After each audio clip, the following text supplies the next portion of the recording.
Olá, amigos e amigas, você chegou no Espiritualidade Agora. Seja bem-vinda e seja bem-vindo. Se você chegou até aqui, não foi por acaso. Aproveite, inscreva-se no canal. Você é minha convidada a se inscrever no canal. Você é meu convidado a se inscrever no canal. Inscreva-se no Espiritualidade Agora. Aqui a gente fala sobre uma espiritualidade contemporânea, espiritualidade livre. Portanto, uma espiritualidade que se vivencia no único tempo real, que é o agora. Por isso, espiritualidade agora, para viver o hoje, para viver o momento. Seja bem-vinda, seja bem-vindo. Inscrevam-se agora no canal. Você vai gostar do nosso conteúdo.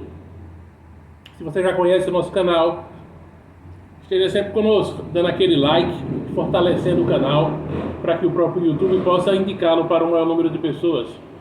Não esqueçam todos de ativar o sino das notificações. Por quê? Porque nós temos vídeos a qualquer momento aqui no canal. A gente não tem dia nem hora para lançar vídeos. Vídeos novos a qualquer instante, a qualquer hora, a qualquer momento. Daí a importância fundamental de você ter ativado o sino das notificações. As lives do canal, que todo mundo pergunta, vamos fazer as lives todas as sextas-feiras às 20 horas, tá? Também podemos ter lives a qualquer outro dia e a qualquer outra hora da semana, a depender de alguma necessidade de falarmos sobre algum tema, tá? Ou alguma live surpresa, ou até mesmo por um encaixe, né? Um encaixe de data de acordo com a disponibilidade de algum convidado ou de alguma convidada, tá? Então, às vezes o convidado não pode vir nas sextas-feiras por algum motivo. Não é por conta disso que a gente vai desperdiçar a chance de conversar com alguém bacana aqui no canal. Então a gente vai tentar trazer essa pessoa para quinta, para quarta, para terça, para outro dia da semana qualquer, para fechar essa data, não é? Ou seja, aqui a gente vai tentar ao máximo poder trazer convidados muito especiais e surpresas também muito boas. Aguardem, porque já tem algumas pessoas já engatilhadas, já tem algumas pessoas confirmadas. E na próxima sexta-feira, agora dia 14, nós já vamos ter a nossa primeira live às 20 horas com uma convidada muito especial e eu quero que você possa estar conosco, tá? Seja bem-vindo, seja bem-vinda. E vamos ao tema de hoje. Só um detalhe antes de ir ao tema.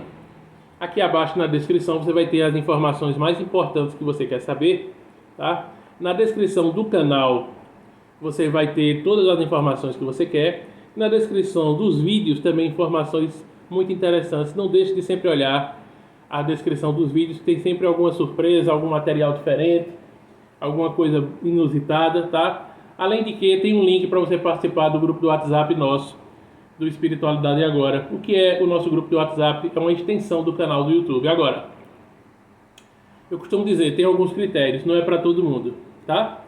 E vou explicar por quê. É um grupo de WhatsApp voltado para seres despertos, para as pessoas que estão no seu processo de despertar espiritual, de sua expansão da consciência, pessoas que estão estudando, que estão se dedicando, que estão no labor da espiritualidade, que têm vontade de interagir, de participar, de falar, pessoas que são ativas nesse processo, tá? Se você é maior de 18 anos e se encaixa nesse perfil, você entra, vai aqui e clica no grupo do WhatsApp. E por que eu reforço isso? Porque a gente tem visto, e nesse momento de batalha espiritual na internet que a gente está tendo, não se enganem, né?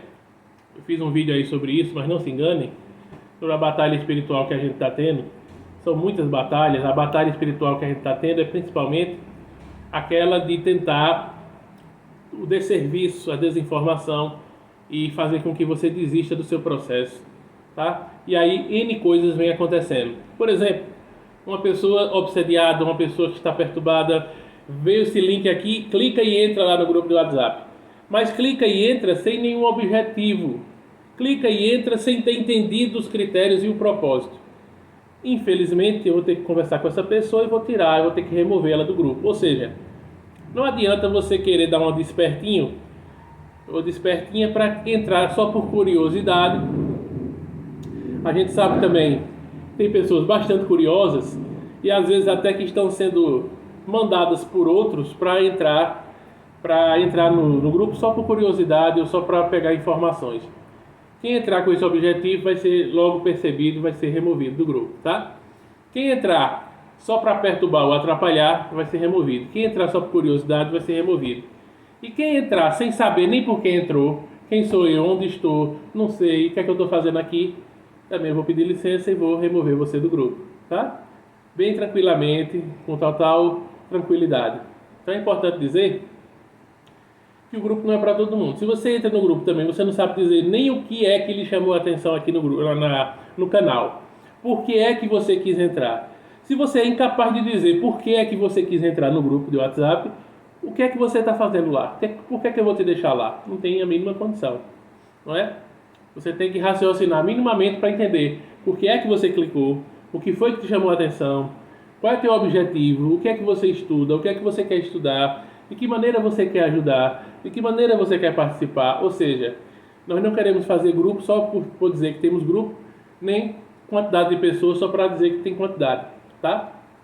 Então, entre no grupo se você fizer essa autorreflexão, faça algumas perguntas a você mesmo, a você mesma, se você acha que você está dentro do perfil, maior de 18 anos, está despertando, está estudando, quer interagir, quer participar, sabe o que quer, aí você entra, tá?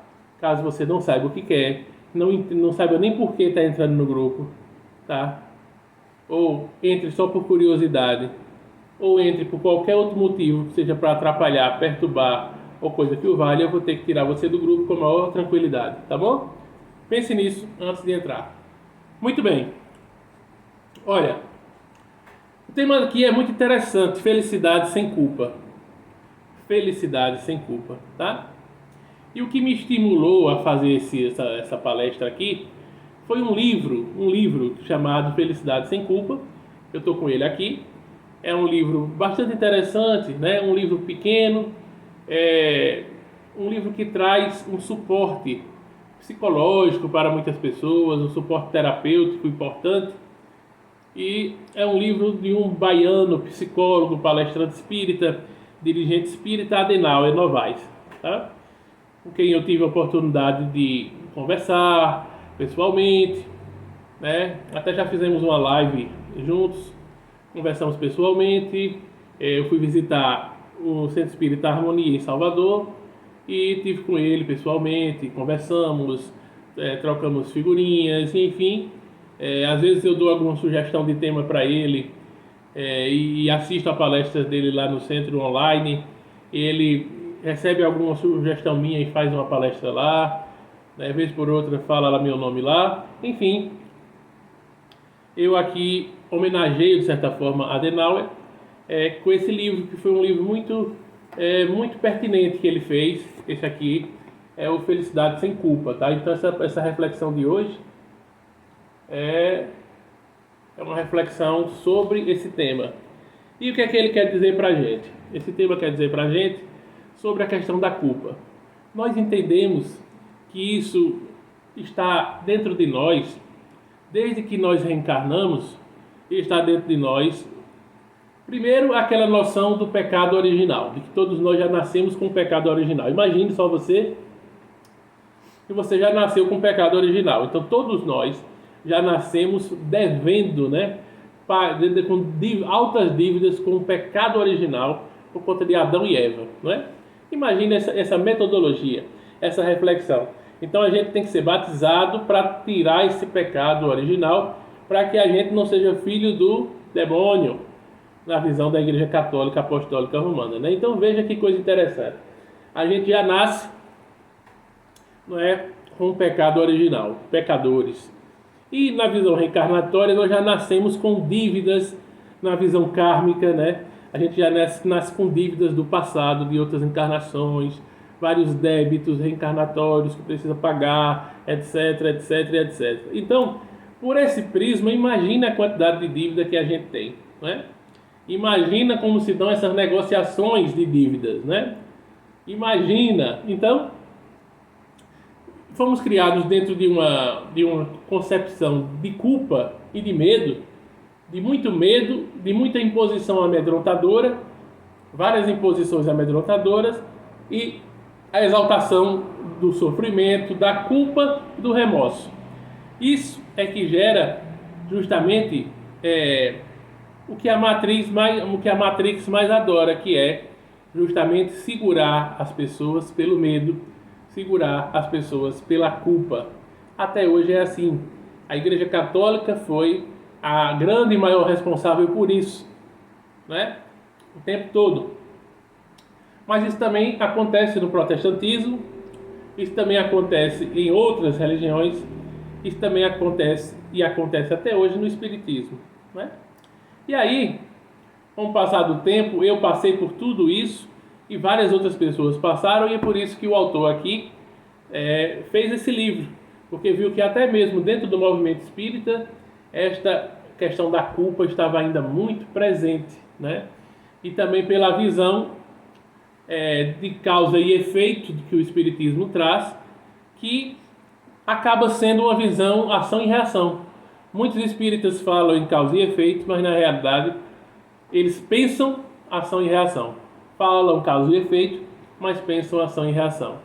É meio que sempre aquela história do Velho Testamento, né? Do Deus vingativo, do Deus impiedoso, do Deus carrasco, do Deus castigador, que está presente no Espiritismo sobre outras formas. Ou seja, no catolicismo você tem medo do inferno, você vai para o inferno, etc. No protestantismo você vai ter que esperar um juízo final. E no espiritismo você vai para o umbral ou para regiões ainda mais trevosas do que o umbral. Ficam ainda, né, para baixo, né? Alguma literatura espírita fala ainda dos umbrais finos e umbrais grossos e umbrais médios, para você ter uma ideia. Dentro da literatura espírita barra espiritualista, né? Os livros que falam disso geralmente não são muito ligados à FEB e sofrem até um preconceito da FEB. Então, mas trazem algumas definições de umbral mais grosso, umbral fino e umbral médio, para você ver que o próprio umbral tem camadas diferentes. Além das regiões trevosas, que aí ainda é mais complicado, né? Além daquela questão que ficou conhecido como Vale dos Suicidas, ou coisa que o valha, para os espíritos que se suicidam. Diante de tudo isso está o sofrimento. Diante de tudo isso está a culpa e os remorsos. Ou seja, aquela pessoa que foi criada excessivamente com essa criação religiosa introjetada do medo e da culpa, é uma pessoa que tem dificuldade para se livrar disso. Se torna adulto, estuda, reflete, vê que tem algo errado, mas mesmo assim tem uma resistência, tem uma dificuldade para sair disso. Isso fica aprisionado. É necessário que essa pessoa faça uma releitura de sua vida e uma ressignificação de velhos conceitos, de velhos pensamentos e crenças limitantes.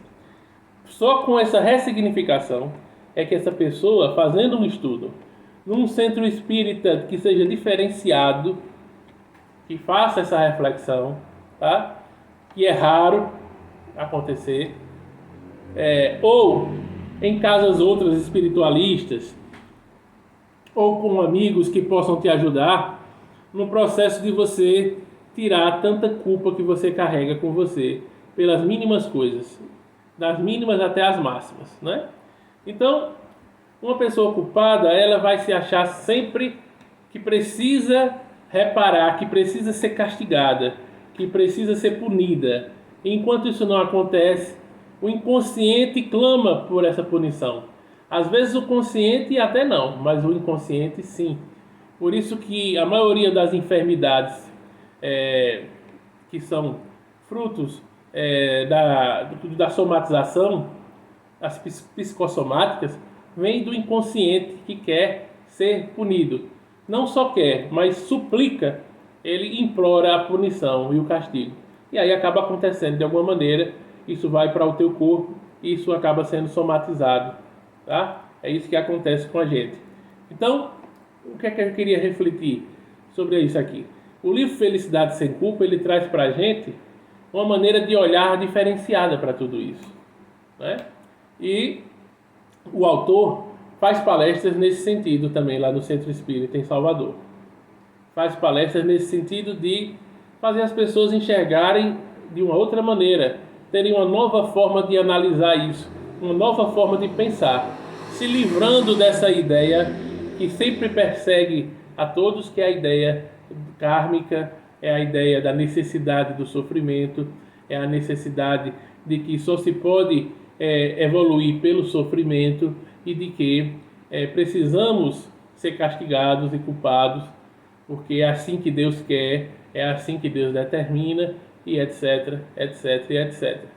Então isso ao longo do tempo ficou sendo sempre tocado nesse ponto, não é? Sempre tocado nesse ponto de que seria necessário o castigo, seria necessária a punição para que as pessoas possam se libertar de suas dívidas do passado e etc.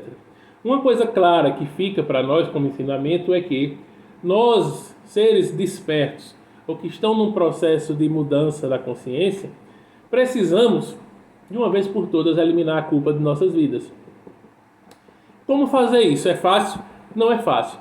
Você tem que se desligar, se desvincular de suas crenças limitantes, dos pensamentos arcaicos, dos pensamentos do passado, do que sua avó, sua mãe dizia, do que seu pai fala, do que seu avô fala, do que o padre fala, do que o pastor fala e do que a grande, absoluta maioria dos palestrantes e dirigentes espíritas também falam.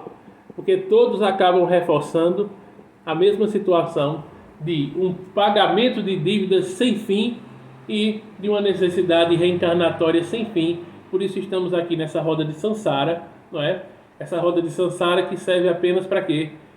A gente voltar para novas experiências de dor e sofrimento. Novas experiências de dor e sofrimento. Claro que não é só dor e sofrimento, porque temos outras vivências e também existem as particularidades. Mas em tese, a roda de Sansara é para isso. Processo reencarnatório sem fim, sem data para terminar, até que um dia você consiga uma experiência bastante exitosa, muito diferenciada, que te condicione, que te eleve para uma outra dimensão, para uma outra faixa de vibração, e você saia da roda de Sansara. Então, sair da roda de Sansara não é nada fácil. Então, fomos criados, e até mesmo dentro da visão espírita de reencarnação, como aquela visão fofinha, que você vai reencarnar para ajudar algumas pessoas, para ser ajudadas por outras e para sanar algumas dívidas. Basicamente é isso, né? Mas o fato é que as próprias reencarnações não são elaboradas como a gente sempre pensou. Nem todas as encarnações são elaboradas diante de toda uma condição cuidadosa e amorosa. E aí significa que a grande maioria reencarna de maneira aleatória ou quase que aleatória, em condições horríveis e, consequentemente, já direcionados a um fracasso, a um fiasco reencarnatório e a novas condições de dores e sofrimentos. E aí, isso fica uma situação sem fim. Você volta, erra, porque você também não sabe o que é que você precisa fazer, o véu do esquecimento apaga tudo isso, e você fica indo e voltando, indo e voltando, indo e voltando para a roda de Sansara, até um dia, ninguém sabe quando, não é?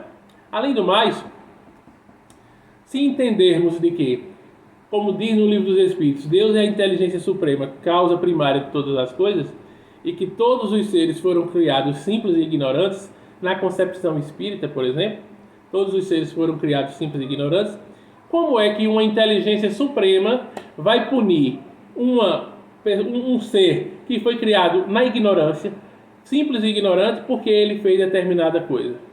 Onde estaria a lógica dessa punição? Será que essa punição era a maneira correta de fazer a pessoa mudar e melhorar? Reflitemos. Quando os pais, né, pais e avós, principalmente os pais têm seus filhos pequenininhos, vamos dizer que está um casal, o pai e a mãe, e tem um filho pequenininho, ou uma filha de um bebê, ou de 1 ano, 2 anos. Esse seu filhinho, essa sua filhinha, em algum momento, pode fazer xixi pela casa, todinho. Em outro momento, pode derramar um copo de vidro no chão, né? Pode colocar o dedinho na tomada, né? Ele pode, em alguns momentos, tá todo mundo reunido e ele vem e derruba um vaso no chão, derruba um copo com refrigerante, né? no chão, e isso vai causar um transtorno no momento, vai derrubar, vai cair, se for de vidro pode machucar alguém, ele também pode se machucar, etc. Vai fazer travessuras. Suas crianças fazem travessuras, as crianças fazem. Em algum momento essa criança vai fazer isso, até mesmo por uma vontade, né, de ser um rebeldinho pequenininho. Vai fazer isso propositalmente, né? Propositalmente. Vai lá e derruba, que é para ver o que acontece. Muitas vezes pode ser uma displicência, bate num lugar, derruba sem querer. Em outros momentos pode fazer proposital, simplesmente ver uma coisa aqui e joga no chão e quebra, né? O que é que você vai fazer?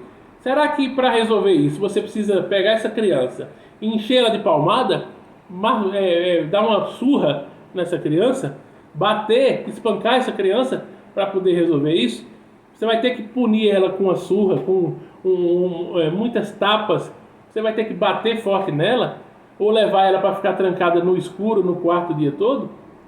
Será que essa é a melhor maneira educativa e regenerativa? Será que é assim que você acha que deve cuidar dessa sua criança? Evidentemente que a grande maioria dos pais vão achar que não. Principalmente dentro de uma visão de que bater em criança não resolve nada. E alguém pode dizer, mas meu pai me criou dando chinelada em mim. Meu avô dava no meu pai dava em mim. Eu criei levando umas porradinhas, umas pancadinhas, e hoje sou um cidadão maravilhoso, isso, aquilo, outro. Ok, essa foi a sua experiência, tá? Mas não significa dizer que tem que ser assim, ou que isso aí é o método correto, porque deu certo em você. Muita gente tem esse discurso pronto, não é? Eu fui criada com minha mãe me dando chinelada, me dando uma surra.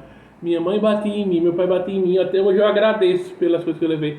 Que bom que você agradece, mas você agradece porque você, consciente ou inconscientemente, também tem dentro de você, né, esse sentimento de que precisa pagar, precisa ser castigado, precisaria ser castigado ou castigado porque fez alguma travessura, e isso serve para toda a tua vida, para toda a tua existência. Em qualquer coisa que você errar ou achar que fez errado ou que moralmente estaria errado, não é? Você vai pedir uma punição direta ou indiretamente, e só vai se contentar quando isso ocorrer, tá?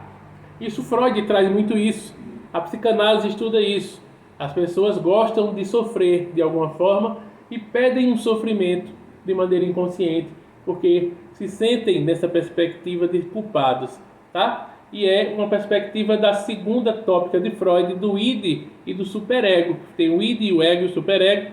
Quando nessa perspectiva a gente vê que id e superego discutem o tempo todo, porque o id são os impulsos, são os instintos, são as vontades de realizar algumas situações imediatamente, não é? E o superego vem combater isso, vem acalmar e vem ser um juiz, né? E ser uma pessoa, e ser uma figura que vai criticar os desejos, os impulsos, e vai criticar toda e qualquer situação nesse sentido, trazendo um invólucro de moralidade ou de pseudo-moralidade, às vezes, né? De uma moralidade perfeita ou do que seria o padrão de moralidade, não é? Dos bons costumes, do que é religiosamente aceito, moralmente aceito, socialmente aceito, tá? Então, isso vai gerar sempre essa discussão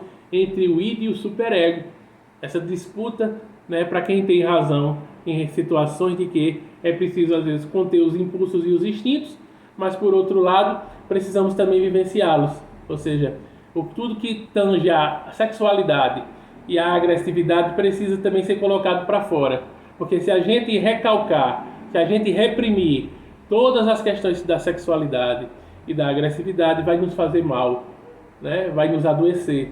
Nós vamos ser seres doentes, vamos adoecer porque contemos demais a agressividade. Isso ocorre com muitas pessoas que se tornam adultos e que desde pequeno foram criados para ser bonzinhos, legalzinhos, bacaninhas, que não podia responder a ninguém, tem que ser um bom menino, não arengue, não responda, não discuta, não é? Todo mundo é bonzinho, foi criado dentro de uma ilusão de que todos os seus coleguinhas vão ser bonzinhos com você.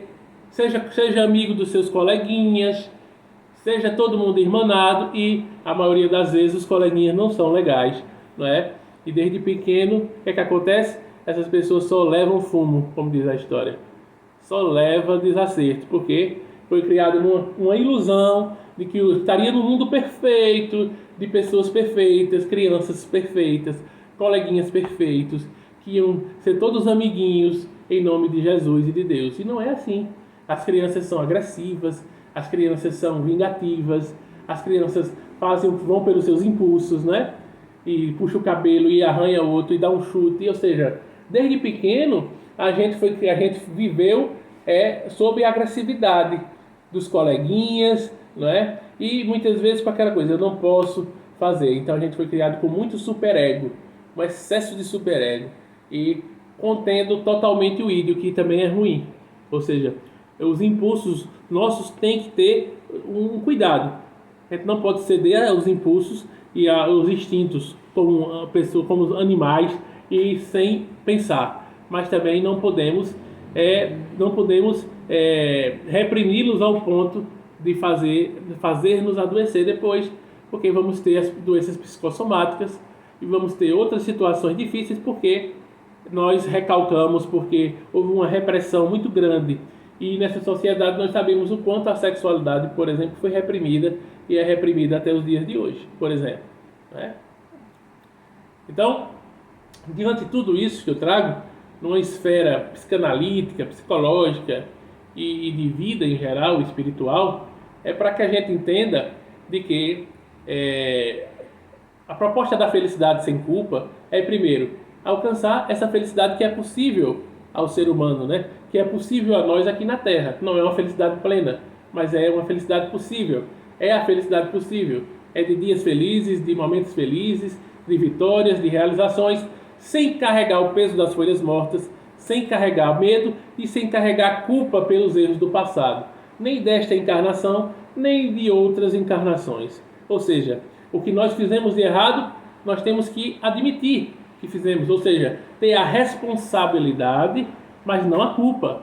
Essa é a proposta de Freud, quando Freud diz: qual é a sua responsabilidade pelo caos que você se queixa, pela desordem que você se queixa?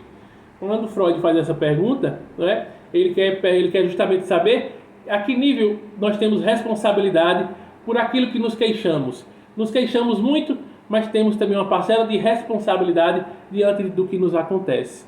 Não é? É uma parcela de responsabilidade, mas não de culpa. Veja que Freud não utiliza culpa, utiliza responsabilidade. Nesse aspecto, então, temos que eliminar a culpa, entendendo de certa maneira o seguinte: o que nós cometemos de errado, tá?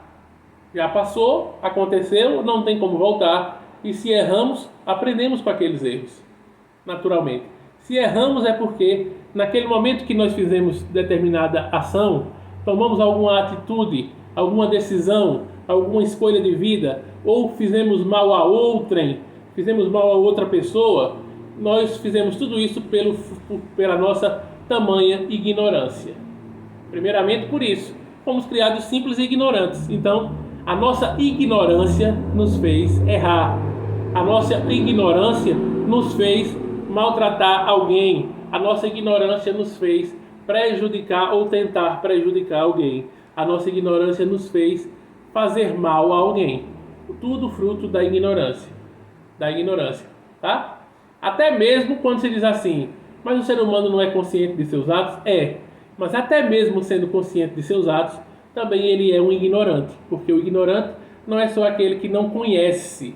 O ignorante é aquele que também conhece e continua errando porque não alcançou ainda, não vislumbrou outra possibilidade na vida. Entende? O ignorante não é só o que não sabe, o que não conhece. O ignorante também é aquele que sabe e continua errando, mesmo tendo consciência. Mas aí prova que o seu lado de ignorância, de primitividade, de animalidade ainda prevalece. Então ele ainda é um ignorante, mesmo sabendo que seu ato pode causar consequências contra ele mesmo e coisas perigosas, mas ele ainda continua cedendo aquilo, o que prova que ele ainda é mais um troglodita. E nós aqui todos aqui na Terra não podemos fugir muito disso, porque o nosso lado animalesco, o nosso lado grosseiro, o nosso lado de estupidez, de arrogância, de violência, de agressividade é tamanho. Ou alguém tem dúvida disso? Né? Basta ver a quantidade de guerras localizadas no mundo, de conflitos regionais, de conflitos, de guerras acontecendo no planeta. Basta ver a fome de poder e de egoísmo que nós temos. Basta ver a estupidez de ainda hoje você exaltar a briga de galo, não é? A briga de animais, para que você possa lucrar com isso. Basta você ver a estupidez ainda, não é? De, por exemplo, a gente vê esportes, entre aspas, como um vale tudo, né? Que o nome já está dizendo tudo. Vale tudo. Vale tudo. Então você ter ainda uma concepção de uma sociedade elevada espiritualmente, onde ainda existe o vale tudo, que o nome já está dizendo, vale tudo, quer dizer, mostra a nossa ignorância, a nossa pequenez. Quer ver mais? Numa sociedade que ainda existe a vaquejada, pelo amor de Deus, a corrida de jumento, né? A vaquejada, a corrida de jegue, jumento. Peraí, alguém pode dizer, mas eu adoro a vaquejada é muito boa, é isso, aquilo, outro. Olha, é uma tradição nordestina, sem dúvida alguma. Só que uma sociedade mais civilizada, uma sociedade mais evoluída, é uma sociedade que não compactua com vaquejada, não entra dentro da mesma lógica de raciocínio. Então, uma vaquejada vai ter que parar de existir, até porque uma sociedade que vai se dizer numa outra condição evolutiva, não vai se ter mais esportes, entre aspas, como uma vaquejada, que maltrata os animais, os bois, né? Tudo mais. Então, os cavalos, etc. Então, essa mudança de consciência que tem que haver, não é? E, portanto, é importante a gente entender, não como uma defesa, uma mera defesa pela defesa, mas que todos os nossos erros, os mais crassos até os menores, anote bem o que eu estou dizendo, todos os seus erros ou os seus pecados, como você queira ver dentro de uma visão religiosa, todos os seus erros ou pecados, por maiores que tenham sido, por erros mais crassos que tenham sido, por deslizes grandes que você teve e por erros brutais que você teve em sua existência, todos eles devem ser compreendidos ainda da natureza humana que nós somos, de uma natureza ainda muito mais agressiva, animalesca, muito mais próxima do nosso lado primitivo, primitivista, animalesco, do que de uma percepção angelical, de uma percepção de luz maior, de espíritos luminosos, né? Então, temos que olhar por esse lado. Não podemos fugir dessa nossa situação, dessa nossa condição ainda. E por isso mesmo, temos que entender que tudo que acontece, que nós erramos, falhamos, cometemos erros, é fruto de nossa estupidez, de nossa ignorância. Volto a dizer, mesmo quando sabemos que um determinado ato nosso pode gerar uma contrapartida, uma causa que gera um efeito. Mas mesmo assim nós fazemos. Por quê? Porque os nossos lados primitivos, nosso lado animal ainda é mais forte. Isso tudo é ainda a ignorância. A ignorância, ela demora para sair de nós, mesmo quando quando já nos é mostrado a possibilidade de viver diferente. A gente ainda às vezes opta pela ignorância. E claro que dentro de uma lei de causa e efeito natural, tudo que fazemos gera um efeito. Não entenda como ação e reação. É outra história. Agora, causa e efeito, sim. Tá? Mas mesmo assim, gerando um efeito, existem alguns fatores que podem dialogar nesse interim, gerando ou não uma carga negativa para a pessoa que comete aquele erro. Gerando ou não, a depender de uma série de fatores. E até mesmo por esse fator maior que predomina em nós ainda, que é a ignorância. Portanto, o Deus que é também olhado como soberano, como justo, né? tudo mais, ele não vai gerar punições para espíritos ignorantes, espíritos que não conseguem alcançar ainda uma situação de entendimento maior sobre a vida e sobre si mesmo, tá? Então, basicamente, o que a gente quer dizer com isso? Elimine a culpa de sua vida para que você viva melhor, porque até hoje a culpa não gera nada de bom para a tua vida. Ah, mas eu sou uma pessoa fiel a Deus, eu sou uma pessoa... Pare de pensar de maneira religiosa. Pare de pensar diante de caixas religiosas que te aprisionam e que te condicionam a ser uma pessoa, entre aspas, temente a Deus, que Deus não precisa que você tenha medo dele, nem quer que você tenha medo dele. Saia das caixas que te deixam, como sempre, pessoas temerosas e achando que precisa de uma punição para seguir em frente na vida. Tá? Olhe seus erros do passado como frutos para um grande aprendizado e um melhoramento. Olhe seus erros do passado como fonte para que você possa acertar. Aliás, todo mundo para acertar precisa errar.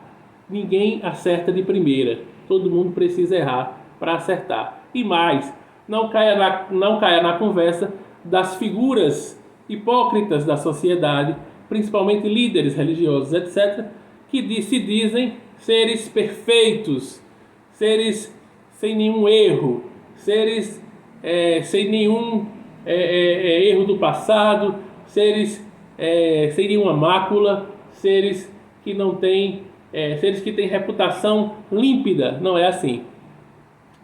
Muito cuidado com esses seres que se dizem sem erros, sem nenhum tipo de pecado, puros e iluminados.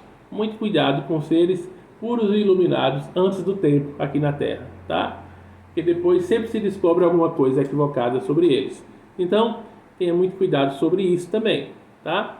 Eu conheço pessoas que se dizem muito acima de todas as questões, se dizem seres extremamente evoluídos, mas que cometem todos os erros que todos nós cometemos. Sabe por quê?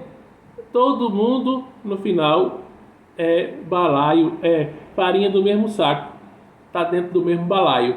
Está na Terra, reencarnado nesse momento, é tudo farinha do mesmo saco. Tá? Tudo gente que está dentro do mesmo balaio. Ou seja, não existe santidade, não existe gente perfeita, não existe líder religioso ou líder espiritual luminoso, incapaz de cometer um erro ou um deslize. E, pelo contrário, eles muitas vezes falam do que os outros fazem, mas eles fazem a mesma coisa também. Eles também erram do mesmo jeito. Eles também julgam, eles também condenam, eles também fazem todas as outras coisas que eles só dizem que os outros fazem. Esse é que é importante a gente refletir sobre isso, tá? Ou seja, aqui não adianta. Todo mundo, né, já cometeu alguns erros bem fortes e ainda comete, e todo mundo de alguma forma comete coisas aí e tem histórias para contar nesse sentido. Então não tem ninguém santo, nem ninguém canonizado aqui, tá? Vê, só para completar, nesse livro Felicidade Sem Culpa, ele escreve, o autor, uma carta a Deus, aqui ó, carta a Deus. É um texto muito bonito desse livro, e eu vou tentar ler uma parte aqui, para você ver como ele escreve isso aqui com pureza d'alma, com pureza de coração. Vale a pena a gente prestar atenção. Vê só. Eu gostaria de dizer algumas palavras a Deus. Ele coloca escrevendo uma carta para Deus, uma carta a Deus. Eu gostaria de escrever algumas palavras a Deus, ou ao autor dos mecanismos punitivos que fazem o ser humano sofrer, seja quem for. São palavras que visam atingir a essência dos motivos pelos quais tais mecanismos foram criados. Prezado Senhor da vida, preste atenção. Em primeiro lugar, não mais acho que a dor deva fazer parte dos mecanismos corretivos. Não seria mais adequado ensinar pelo amor, mesmo considerando o grau de ignorância da alma humana? A dor é uma espécie de alerta para que o ser humano perceba que algo não está indo bem. Não seria melhor, porém, colocar-lhe um dispositivo que o lembrasse disso, mas que não lhe causasse a sensação de sofrimento?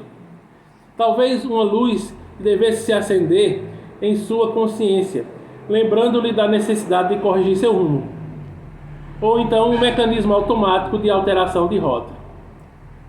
A necessidade de conscientizar-se da alteração poderia também ocorrer de tal forma que ele não precisasse repeti-la constantemente.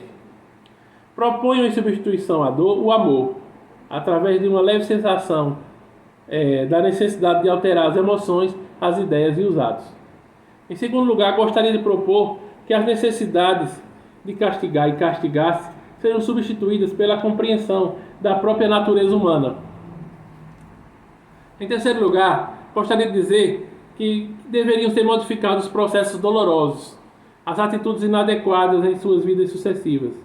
Evitar-se, por exemplo, deixar que as mães vejam morrer seus filhos, ou que o amor que alguém sente o leve a morrer sem nenhuma forma de reciprocidade. Veja como é bonito o texto. O texto é com a alma e com o coração. O texto é de Adenauer Novaes, tá? Psicólogo e palestrante baiano. Aí tem aqui: que a reencarnação não se torne, como parece, um mecanismo de punição ao permitir alterações significativas nos corpos e no psiquismo de alguns pobres espíritos, que trazem profundas marcas de nascença. Olha aí. Embora seja necessário o espírito vir com alterações físicas decorrentes do uso inadequado do seu livre-arbítrio, que isso ocorra em etapas, de tal forma que as alterações físicas sejam mínimas. Em quarto lugar, sugiro que se altere o mecanismo corretivo daqueles que são chamados de doentes mentais, entre aspas, que possibilite o surgimento de alguma forma de se detectar o que ocorre no íntimo de cada um deles, a fim de facilitar os processos de cura, que a doença mental e o sofrimento não sejam tão estigmatizantes a ponto de alienar o indivíduo por uma encarnação inteira. Veja que bonito esse texto, tá? E ainda completa aqui, eu estou fazendo um resumo dessa carta a Deus que ele escreve para Deus. Aí tem aqui, ó. Gostaria, com sua ajuda, de despertar nas pessoas os sentimentos mais nobres, para que possam levá-las à felicidade sem culpa. Dizer-lhes que o amor existe e que a vida pertence a você, não necessitando medo de vivê-la, para que possam multiplicar sobre a terra a esperança e a felicidade. Sei também, Senhor, que o amor, quando ocorre, consciente ou inconscientemente, possibilita o despertar e a exteriorização de vibrações de criatividade mobilizadora das inclinações superiores da vida. Peço-lhe que me permita alcançar a sabedoria necessária para despertar nos corações humanos o amor que os levará à retirada da culpa e assim então possam conseguir a felicidade. Gostaria, Senhor, que não tomasse minhas palavras como uma reclamação ou uma incompreensão de seus mecanismos educativos. Apenas proponho que, em outra maneira, que sua inteligência já deva ter pensado nisso, e não escreva achando que possa ser diferente. Quero apenas lhe dizer que assim procedo, porque tudo isso dói muito em mim. Dói por não saber o que fazer para minorar o sofrimento humano. Dói por não saber o que fazer para minorar o sofrimento humano. E por me sentir impotente diante de minhas próprias dores. Gostaria de contar com sua compreensão e que possa me responder o mais breve possível. Veja só. Essa carta a Deus é belíssima, não é? É aqui do livro Felicidade Sem Culpa.